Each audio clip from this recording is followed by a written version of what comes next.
Ma, Ma, where's my paw? In 1884, this chant was more than a nursery rhyme. It was an accusation rising from a grave Grover Cleveland thought he had sealed.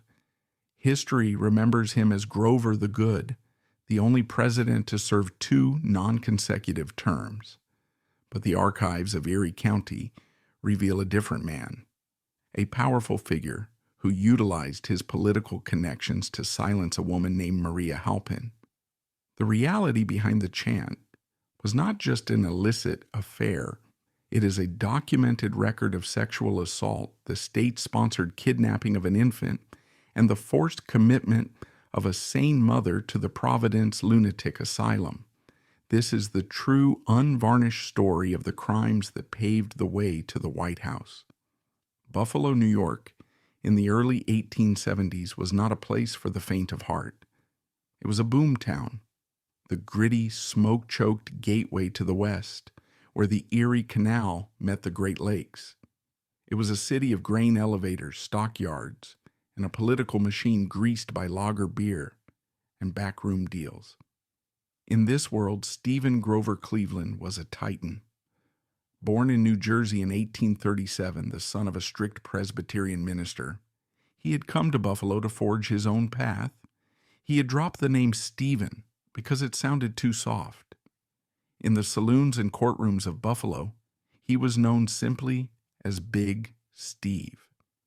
He was a man of immense physical appetites, weighing nearly 300 pounds, a bachelor who worked 16-hour days and spent his nights holding court in the German beer gardens, consuming food and drink with a capacity that became legendary. Cleveland's public persona was built on a terrifying competence. Before he was a lawyer, he had served as the sheriff of Erie County, a role that offered a chilling glimpse into his psychological makeup. Most sheriffs delegated the grim task of capital punishment to deputies.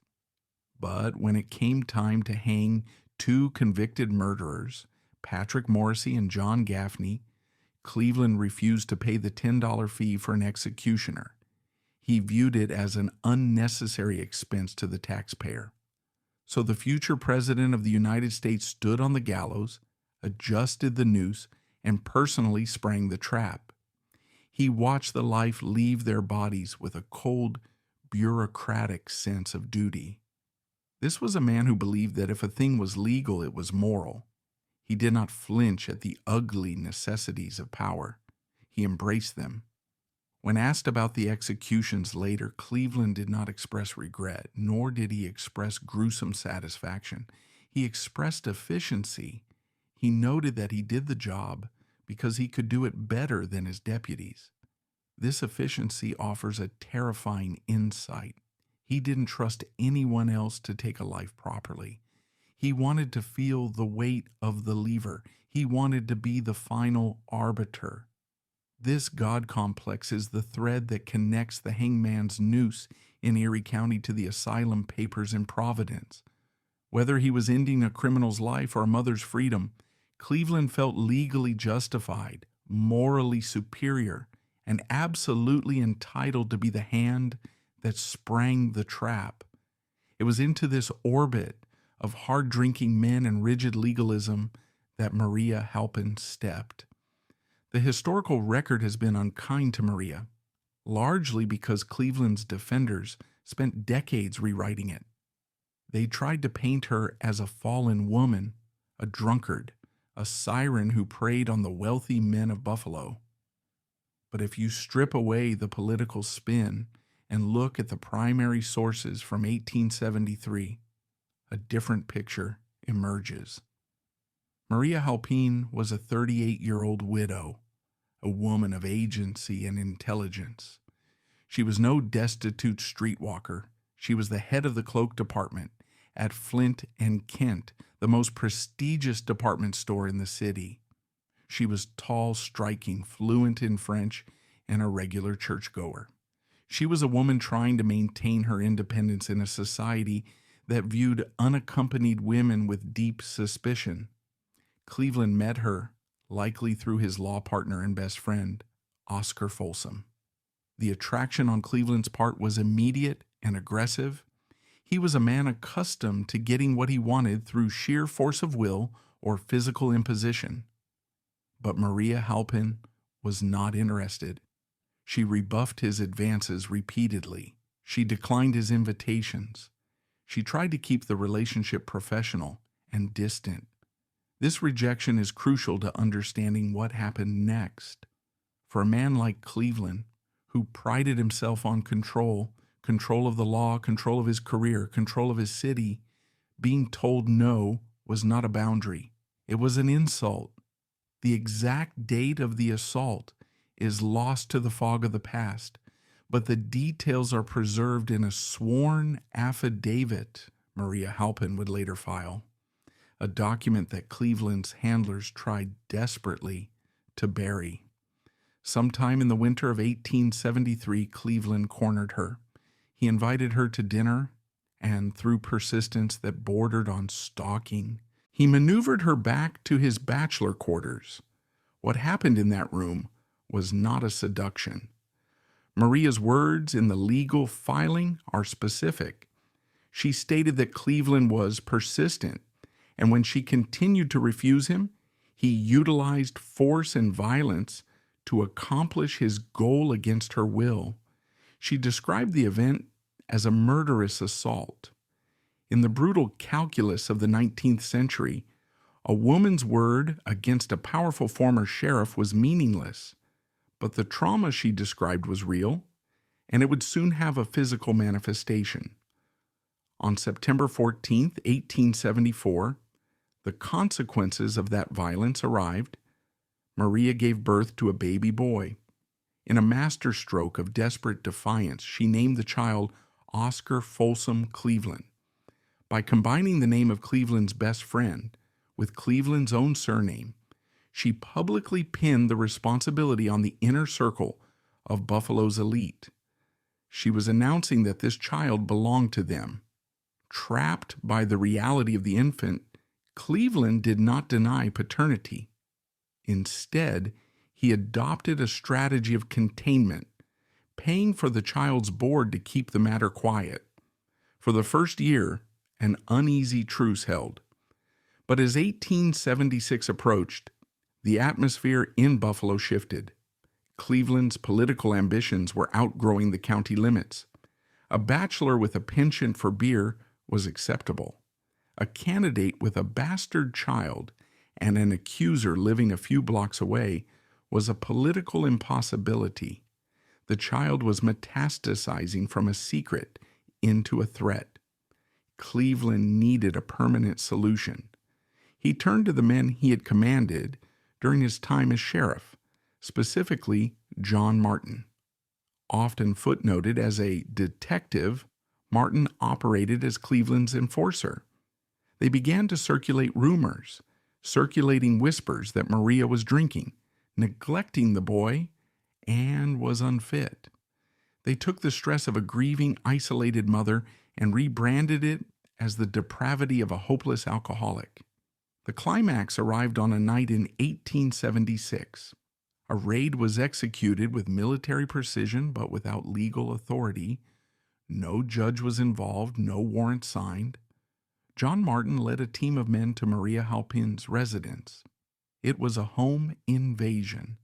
Heavy boots stomped on the floorboards as large men intruded into the sanctuary of her home.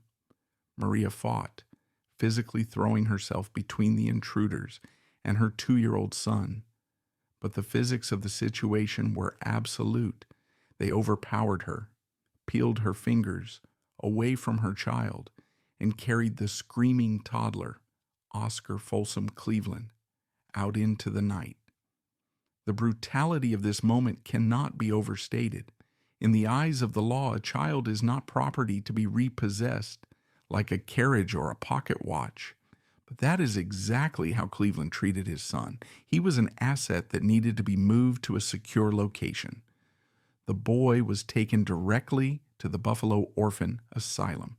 It was a grim brick institution, a warehouse for the unwanted. Cleveland, ever the meticulous administrator, arranged for the payment of the boys' board, $5 a week. It is a detail that makes the blood run cold, the precise bureaucratic valuation of his own flesh and blood. He was willing to pay to keep the boy alive, provided the boy was invisible. But the kidnapping was only the first phase of the operation. The physical removal of the child was intended to break Maria's spirit. Cleveland calculated that a woman stripped of her child, labeled a drunkard, and crushed by the weight of his authority would simply collapse. He expected her to fade away, to drink herself to death, or to flee the city in shame. He made a critical error in judgment. He underestimated the ferocity of a mother's grief. Maria Halpin did not collapse. She ignited.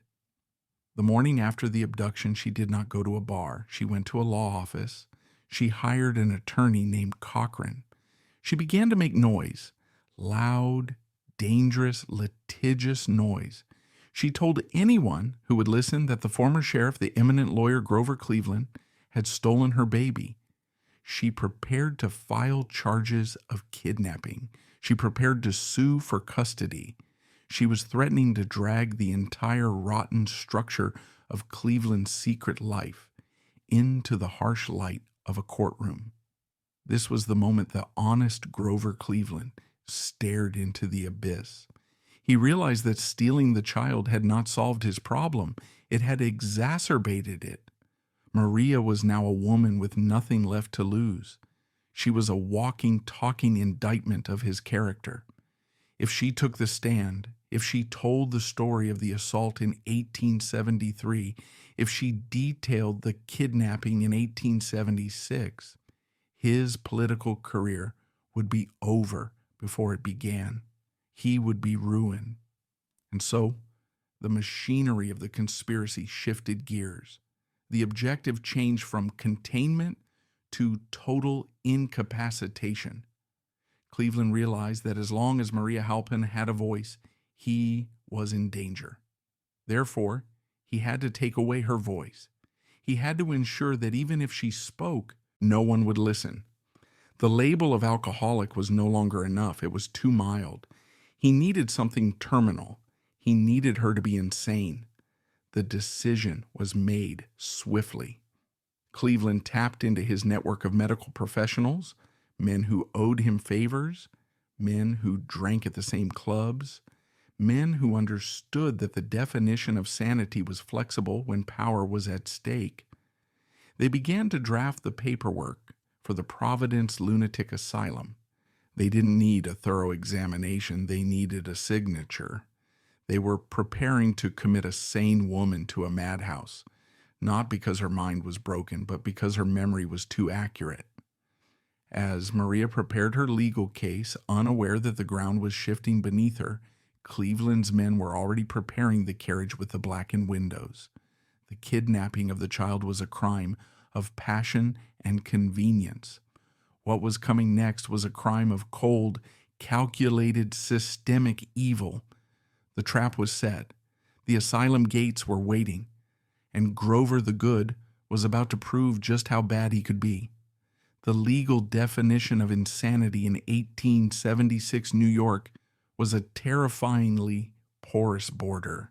It was a line drawn not by science, but by convenience.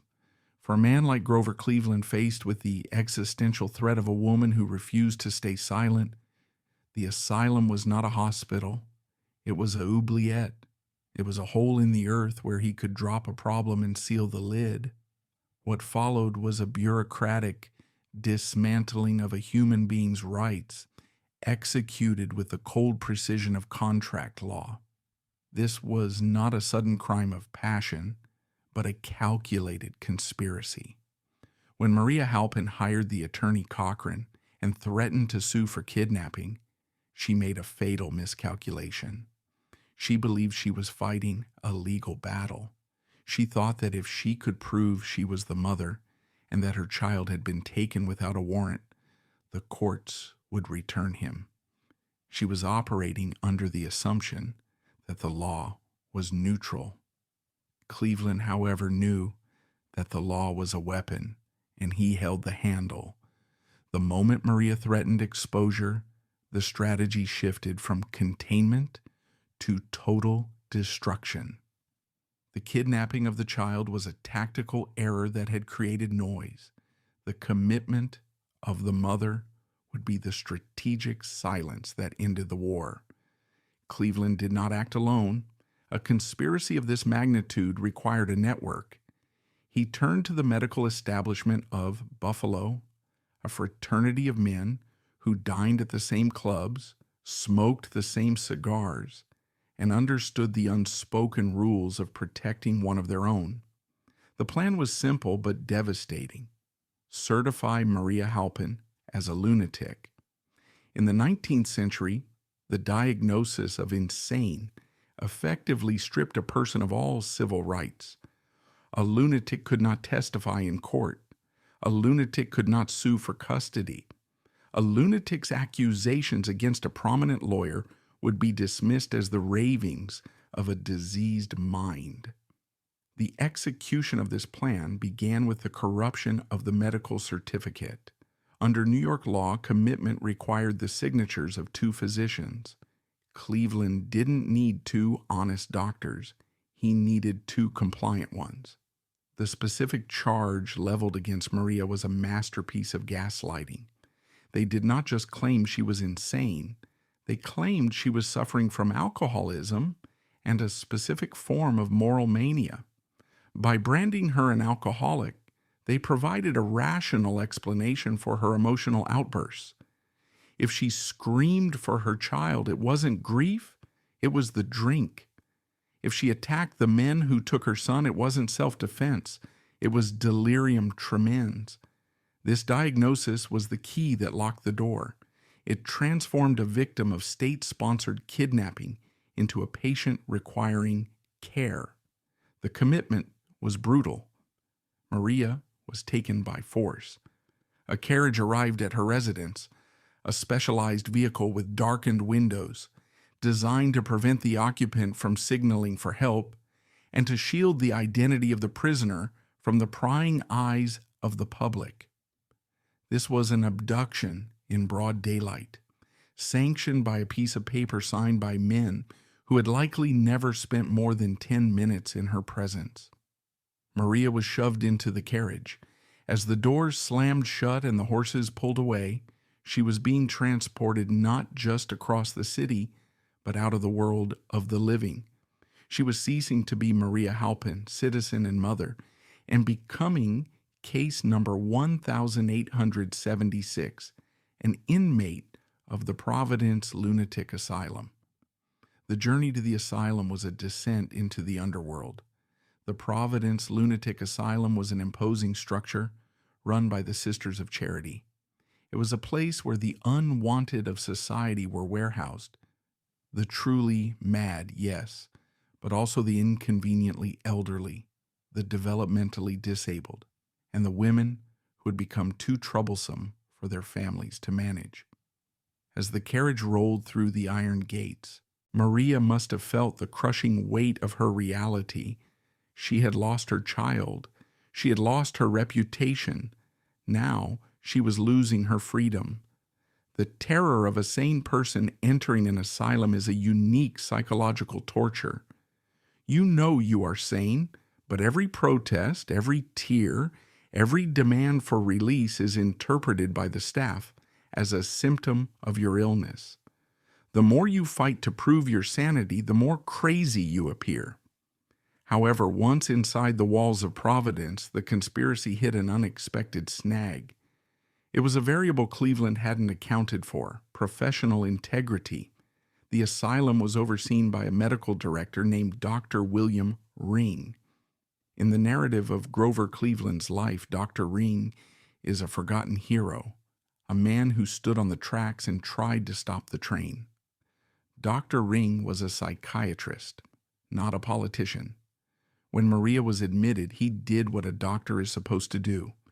He observed the patient. He spoke to her. He examined her for the physical tremors of alcoholism. He listened to her story about the child, the sheriff, and the lawyer. Dr. Ring's findings were a catastrophe for Cleveland's narrative. After days of observation, Ring concluded that Maria Halpin was not an alcoholic. Her hands were steady, her speech was clear, her mind was sharp. She showed none of the physiological signs of long-term addiction. More importantly, Ring concluded she was not insane. He noted that while she was deeply distressed, her distress was situational. She was grieving, she was angry, she was terrified. But these were rational responses to a horrific trauma. A woman who has had her child stolen should be screaming. A woman who has been kidnapped should be hysterical. Dr. Ring recognized that her symptoms were actually evidence of her humanity. This diagnosis, hysterical with grief but sane, was a direct challenge to the powerful men in Buffalo. Ring essentially declared that the patient was healthy, but the society that sent her there was sick. He refused to be a jailer for Cleveland's political convenience. He communicated to the authorities that there was no medical justification for keeping Maria Halpin confined. The asylum under his direction was a hospital, not a prison, for the discarded mistresses of ambitious lawyers. This created a crisis. Cleveland could not leave her there if the doctor said she was sane, but he couldn't simply let her go, not while she was still angry and litigious. He needed a fixer. Enter Dr. William G. King. If Dr. Ring represents the conscience of the medical profession, Dr. King represents its corruption. King was a part of Cleveland's social network, a man who understood the bigger picture. He stepped in to manage the situation that Ring had threatened to expose. Dr. King's role was to broker a solution that protected Cleveland while technically adhering to Ring's medical findings. They couldn't keep her locked up forever, but they could ensure that when she came out, she was powerless. A deal was effectively forced upon Maria. The terms were implicit but clear. She would be released from the asylum, but the price of her freedom was her child. The narrative had already been set. She was the mad woman who had been in Providence. Even if she was released as cured, the stigma of the asylum would follow her forever. Who would believe her now? A judge? A jury? The press? She was damaged goods. Maria walked out of the asylum gates into exile rather than liberation. Her job was compromised, her social standing incinerated, and her son was gone. The erasure of the child was the conspiracy's final act. To remove the walking evidence of the scandal, the boy was adopted by a wealthy family, socially connected to Dr. King. It was a controlled handoff. The boy's name was stripped. Oscar Folsom Cleveland ceased to exist, replaced by James E. King, Jr., named after the very doctor who facilitated the separation. Maria was told to have no contact with him. Broken by the state machinery, she left Buffalo for the anonymity of New Rochelle. Grover Cleveland had won. He had silenced the mother, erased the son, and co-opted the doctors to sanitize his past. But the psychological patterns he established in Buffalo, the need for control, the use of proxies, the absolute refusal to compromise, did not disappear. They simply found a new target. While the Halpin scandal was being buried, a second captivity was already taking root. It began a decade earlier, in 1864, on the tree-lined streets of Buffalo. We find a 27-year-old bachelor, Grover Cleveland, standing over the bassinet of a newborn baby girl. Inside is a newborn baby girl, Frances Folsom. Standing over her is a 27-year-old bachelor, Grover Cleveland. The baby is the daughter of his law partner and best friend, Oscar Folsom, the very same Oscar whose name would later be weaponized by Maria Halpin in a desperate bid for recognition. But in 1864, Oscar is alive, vibrant, and reckless, the charismatic center of Cleveland's social world. There is a specific anecdote from this time that, in hindsight, chills the blood. When Frances was born, the 27-year-old Cleveland bought her a gift. It was a baby carriage, a pram. He didn't just buy it. The neighbors reported seeing Big Steve, the rough and tumble lawyer, the saloon brawler, pushing the infant Frances around the neighborhood. He cooed at her. He doted on her. At the time, it was seen as charming, the gentle giant playing the benevolent Uncle Cleve. But knowing what we know now, knowing that this man would walk this infant down the aisle 22 years later, the image of the grown man pushing his future wife in a stroller becomes a grotesque tableau of ownership. He was there before her first memory. He was a foundational pillar of her reality before she could even speak. He was not just a friend of the family, he was planting a flag. As Frances grew, Uncle Cleve remained a constant fixture. He was the stability in the chaotic Folsom household. Oscar Folsom, for all his charm, was a man of loose habits, a drinker, a gambler, a man who lived fast and died recklessly. In 1875, just as the Maria Halpine scandal was quietly brewing in the background, Oscar Folsom was killed in a carriage accident. He was thrown from his buggy, his neck broken, leaving his widow and his 11-year-old daughter, Frances, destitute and vulnerable. This was the moment Cleveland stepped in. He didn't just offer condolences, he took command. He petitioned the court and became the administrator of Oscar Folsom's estate. In the legal parlance of the 19th century, he became the guardian of Frances Folsom. The term is heavy with irony. A guardian is sworn to protect the ward's interests. Cleveland interpreted this as the right to architect her existence. The timeline reveals a chilling compartmentalization. In 1876, in one part of Buffalo, Cleveland was orchestrating the kidnapping of his biological son, dispatching detectives to drag a screaming mother to an asylum. Simultaneously, in the Folsom parlor, he sat with 11-year-old Frances, reviewing her schoolwork, managing her allowance, and guiding her moral development. He could destroy a mother in the morning and play the father figure in the evening. This ability to sever his actions from his conscience is the defining trait of his character.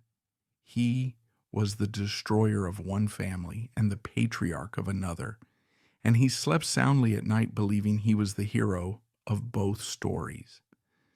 The relationship between Cleveland and Frances during her teenage years is a textbook case of what modern psychology calls grooming. It was not necessarily sexual in the overt sense, at least not initially, but it was profoundly predatory in its power dynamics. Cleveland dictated where she went to school. He steered her toward Wells College, a secluded institution where she would be safe from the corrupting influences of other young men. While she was there, he wrote to her constantly. His letters were not the letters of a guardian. They were the instructional missives of a possessive mentor. He advised her on her studies, her friends, her habits. He filled her room with flowers, always ensuring his presence was felt even in his absence. He was Uncle Cleve who knew best, the center of gravity around which her young life orbited. Frances was a bright, beautiful, and compliant girl. She was everything Maria Halpin was not. Maria was independent, defiant, a woman with a past. Frances was a blank slate, a vessel waiting to be filled with Cleveland's expectations. He wasn't looking for a partner. He was looking for a reflection. He wanted a woman who would gaze up at him with adoration, not across at him with equality. Frances, having lost her father at 11, naturally projected her need for paternal love onto the man who had stepped in to fill the void. Cleveland exploited that need with surgical precision. He slowly, methodically twisted the role of father figure into suitor, blurring the lines until the girl could no longer tell where gratitude ended and obligation began. By the time Frances graduated from college, the transformation was complete. The ward had become the prospect. Cleveland, now the President of the United States, a man of 48, proposed to the 21-year-old girl he had pushed in a pram. The age gap was 27 years. He was not just older, he was ancient in the eyes of her peers. He was a contemporary of her father. But Frances said yes. What choice did she really have? To say no to Grover Cleveland was to say no to the man who controlled her family's finances, the man who had been the primary male authority figure of her entire conscious life, and now the most powerful man in the nation. The conditioning was absolute. It was not a courtship. It was a merger and acquisition. The wedding took place on June 2nd, 1886. It was the first and only time a president has been married inside the White House. The event was a spectacle of Gilded Age excess, designed to dazzle the public and obscure the unsettling reality of the union. The Blue Room was transformed into a bower of flowers. The Marine Band played Mendelssohn. The press, hungry for a fairy tale, dubbed Frances Frankie and spun the story as a romantic triumph. They ignored the Uncle Cleve history. They ignored the power imbalance. They ignored the fact that the groom was old enough to be the bride's grandfather. Beneath the satin and orchids, the ceremony offered a stark glimpse into Cleveland's psyche. He personally rewrote the vows. He removed the word obey from the bride's service. His defenders cite this as proof of his progressiveness, but a psychological reading suggests the opposite. He didn't need her to vow to obey. He had already conditioned her to obey. The vow was redundant. He controlled the guest list, limiting it to a tiny circle of loyalists, mostly his cabinet members and their wives. It was not a celebration of love. It was a ratification of ownership. He was bringing his ward into his house, not as a guest, but as a permanent fixture. There is a persistent rumor that has dogged this marriage for a century, a whisper that refuses to die. It is said that Cleveland was physically abusive to Frances. While definitive proof in the form of police reports does not exist, the police do not arrest the president, the circumstantial evidence of his temperament is overwhelming. We know he was violent with Maria Halpine. We know he had a volcanic temper. We know he was a man who believed in physical force as a valid tool of resolution. It is unlikely that a man who used force against a woman who defied him would change his nature. The violence simply changed form, becoming the subtle, menacing threat of a man who held all the cards. The constraints placed on Frances were not merely social, they were physical. Servants in the White House whispered about the president's irrational rules. He forbade Frances from dancing the waltz at state dinners, believing the physical contact with other men, even innocent, formal contact, was intolerable. He reportedly disliked her using heavy perfumes, not because of the scent, but because he feared it would signal availability to other men. The psychological toll on a woman in her early 20s was immense. She was the most photographed woman on the planet. Yet inside her home, she walked on eggshells. She had to be the nation's hostess while navigating the moods of a husband who viewed her popularity not as an asset, but as a threat to his own dominance. It was a performance of exhausting duality, smiling for the cameras, then shrinking into silence when the doors closed. Contemporary accounts hint at a suffocating atmosphere in the Cleveland marriage. Frances was paraded like a trophy. She was young, vibrant, and incredibly popular, far more popular than her dour-heavy husband. Cleveland hated this. He was pathologically jealous. He hated that the public loved her more than they respected him. He restricted her movements. He forbade her from going to certain social functions without him. He treated her as a possession that was being looked at too much by others. The Blue Room of the White House became another kind of asylum, a gilded cage where the inmate was expected to smile and wave, but never to speak out of turn.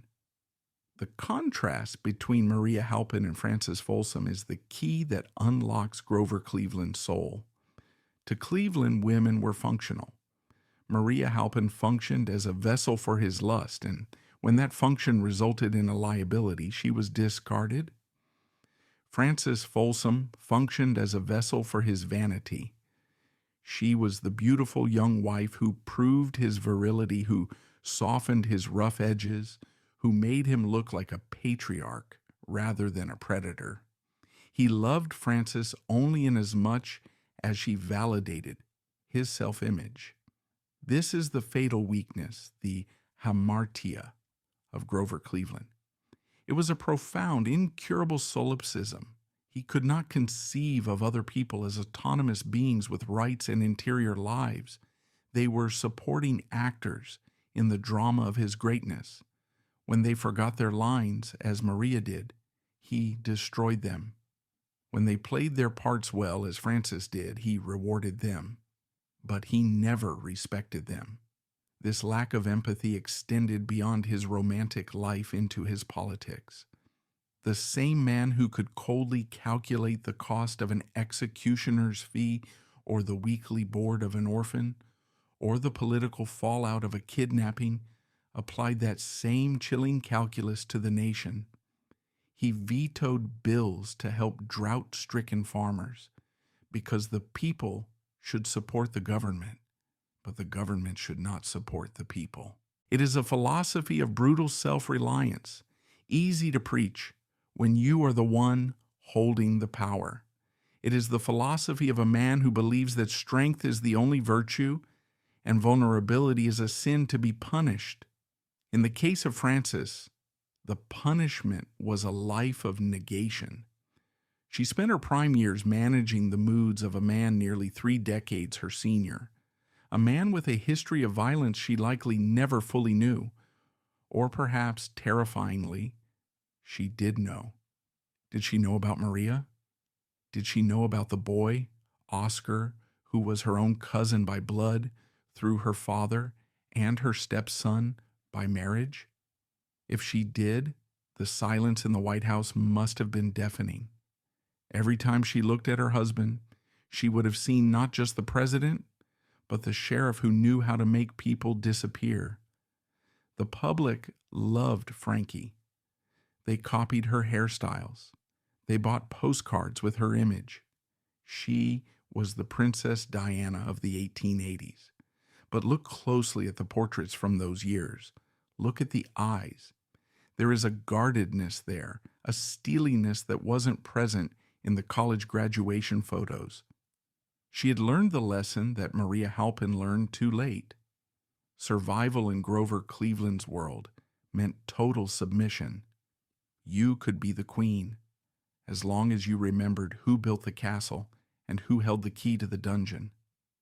And so, we have the 2 monuments of Cleveland's legacy regarding women: the unmarked grave of Maria Halpin in New Rochelle, and the frozen, perfect smile of Frances Folsom in the official portraits. One was the warning, the other was the result.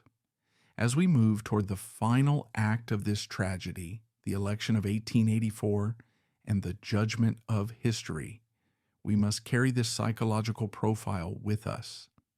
When voters went to the polls, they thought they were electing a reformer. They thought they were electing Grover the Good. They didn't realize they were electing a man who had turned his personal life into a laboratory of domination. They were handing the nuclear codes of political power to a man who had already proven that he was capable of using the state to crush a single defenseless mother. The stage is now set for the ultimate deception. The private monster is about to step onto the public stage. The secrets of Buffalo are about to collide with the ambitions of Washington. And the question remains, can a man who buried his own son win the heart of a nation? The answer, tragically, is yes, but the cost of that victory would stain the American soul forever. The year is 1884, and the United States is about to witness the filthiest, most vicious, and most revealing presidential election in its history. It was a contest that stripped the veneer of civility off the Gilded Age and exposed the rotting machinery beneath.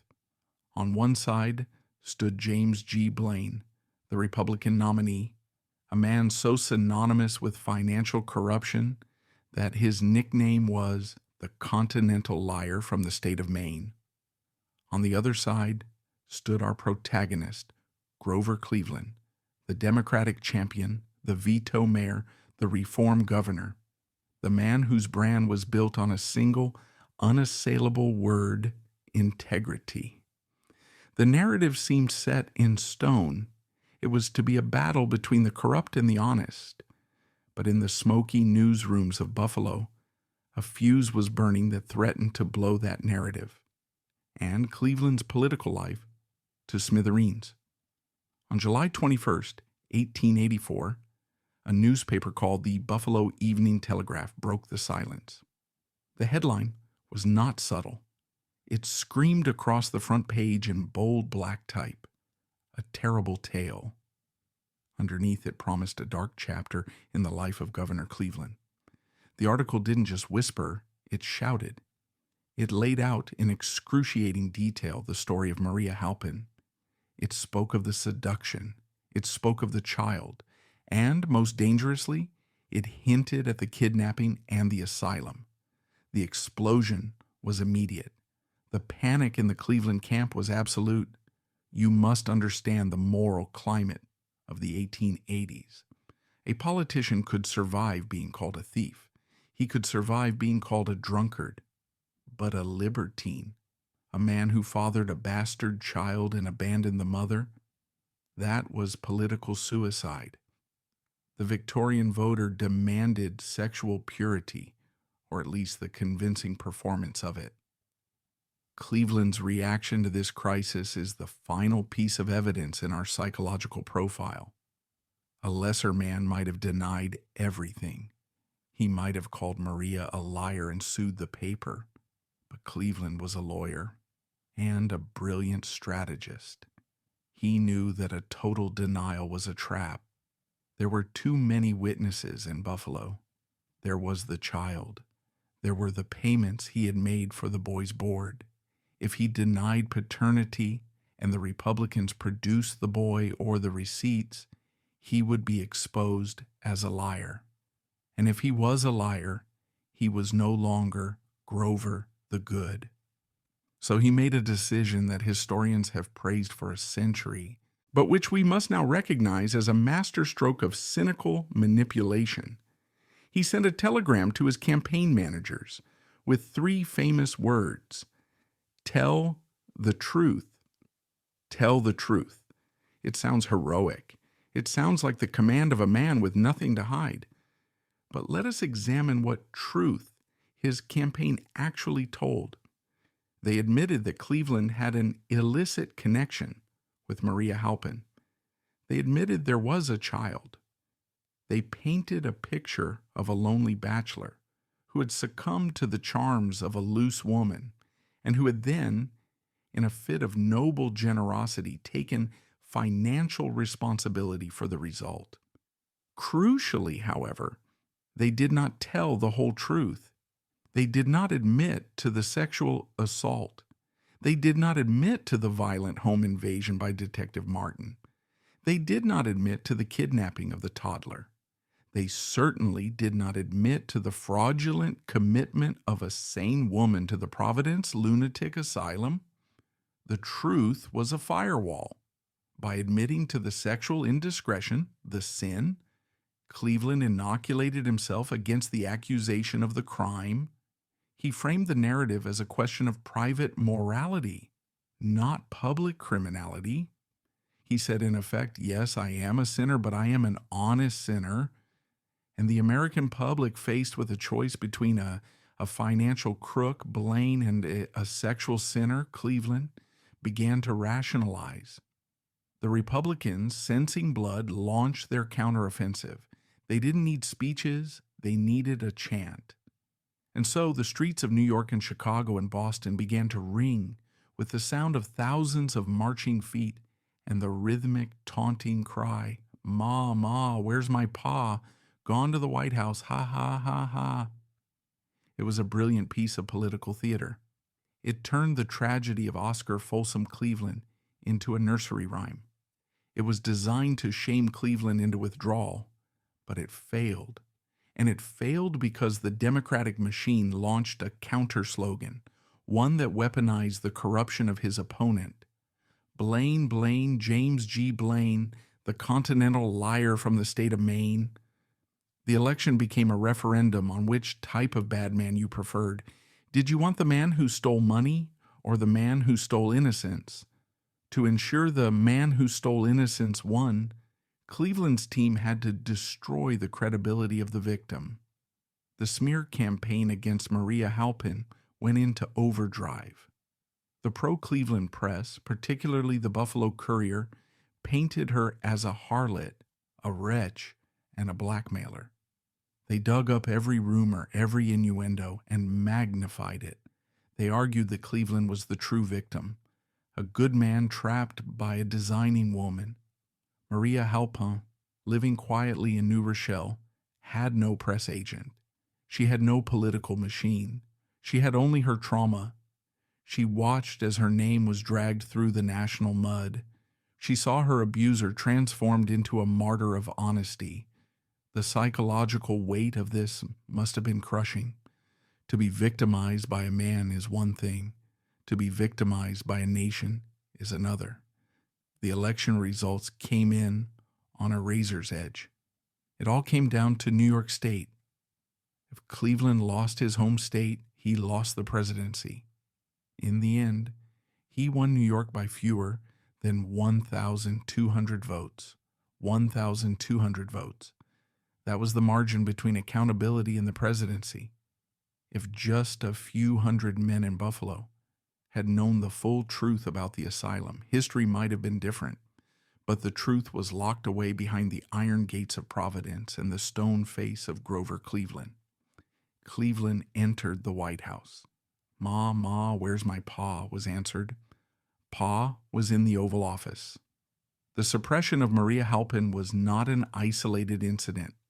In 1893, just as he began his second term, the honest president orchestrated a cover-up that rivals any modern political thriller.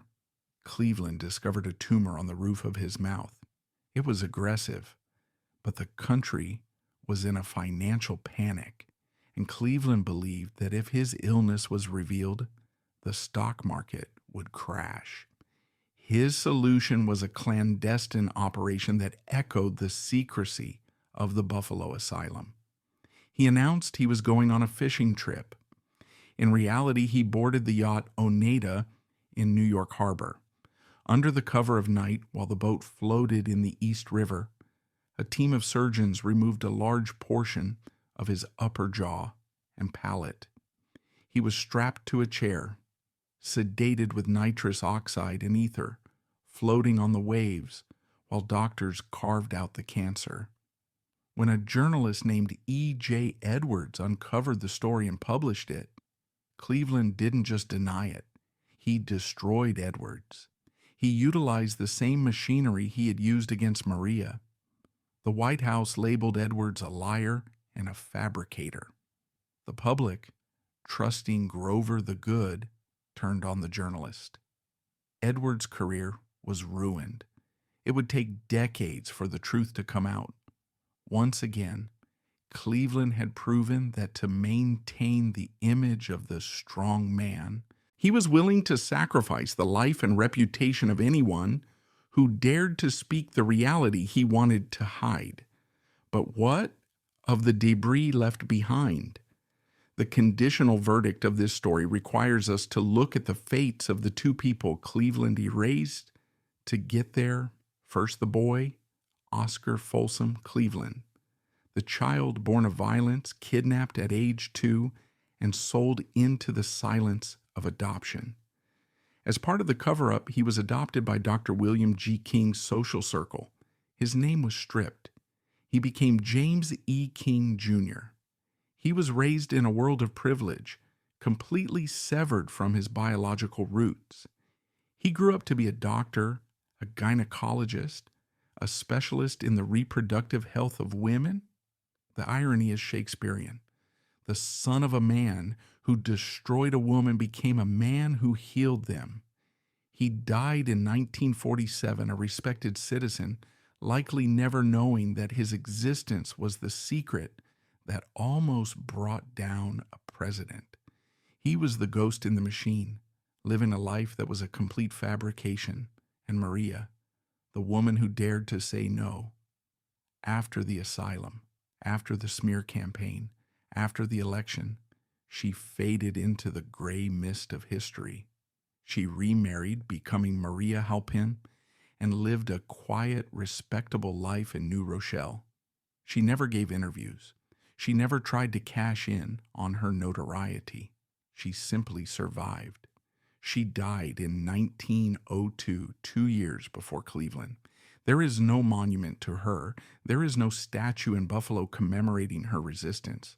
Her grave is a testament to the power of silence. So, how do we judge Grover Cleveland?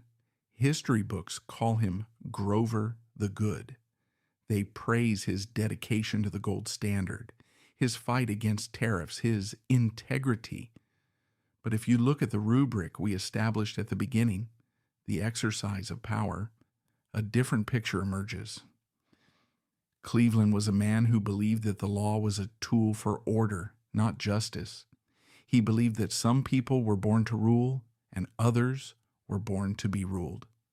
He applied the same logic to the Pullman strike of 1894, when he sent federal troops to crush striking railroad workers, as he did to Maria Halpin. When people got in the way of order, whether they were starving workers or inconvenient mothers, they had to be removed. His legacy is not one of goodness. It is a legacy of effective ruthlessness masked as morality. He proved that in America you can commit the most heinous of private crimes and still be exalted as a public hero, provided you have the power to define the narrative. Today the contrast remains stark. On one side stands the massive stone memorial of the president in Princeton, New Jersey, still visited by pilgrims. On the other lies the quiet earth covering Maria Halpin. The nursery rhyme has faded. The political shouting is over. But if you listen closely to the wind blowing through the history of the Gilded Age, you can still hear the faint, distorted echo of a child crying for a father who chose power over love. "Mama, where's my pa?" He is in the history books, hiding in plain sight. And the woman he destroyed is the shadow that makes his light seem so bright. This is the asylum secret. It is the story of how a monster became a monument.